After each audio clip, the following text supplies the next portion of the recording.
তো hello' friend, আমি যেনেকৈ সদায় ভিডিঅ'ত কৈ থাকোঁ, তো আজি আমি আকৌ ক'ব খুজোঁ যে EMI কাৰণে কি লাগে। তো EMI কাৰণে লাগে Aadhaar card, pan card, bank passbook, ATM নাথাকে যে ফোনপে' গুগল পে' লাগে। মানে বহুতে আমাক সুধি থাকে যে কি ডকুমেণ্টছ লাগে। তো আমি আজি ডকুমেণ্টছখিনি আগতীয়াকৈ কৰি ল'লোঁ আৰু প্ৰতিটো ভিডিঅ'ত আমি অফাৰ দি থাকোঁ ন। তো আজি আমি লৈ আহিছোঁ অফাৰত 13।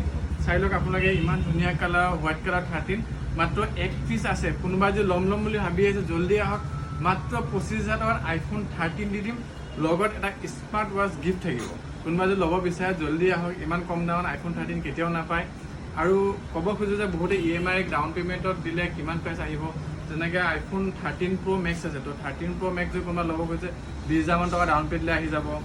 আৰু ধৰক এইবিলাক আছে iPhone 13, এইটো ধৰক আপুনি 8,000 টকা ডাউন পে' দিলে আহি যাব। আৰু আছে iPhone 12, চব কিমান ধুনীয়া ধুনীয়া কালাৰ। iPhone 12 এইবিলাক ধৰক হেৰিমান দিলে আহি যাব, 8-9,000 টকা দিলে আহি যাব। আৰু চেমচাঙৰ কিছুমান আল্ট্ৰা আহিছে, চব এইবিলাক S22 আল্ট্ৰা আছে, এইবিলাক 20,000 টকা ডাউন পে' দিলে আহি যাব। আপোনালোকে যদি কোনোবা ল'ম বুলি ভাবি আছে, ডিছক্ৰিপশ্যন নম্বৰ থাকিব, কণ্টেক্ট কৰিব আৰু আমাৰ অফাৰত থকা ফোনটো জল্দি আহি লৈ যাওক আপোনালোকে।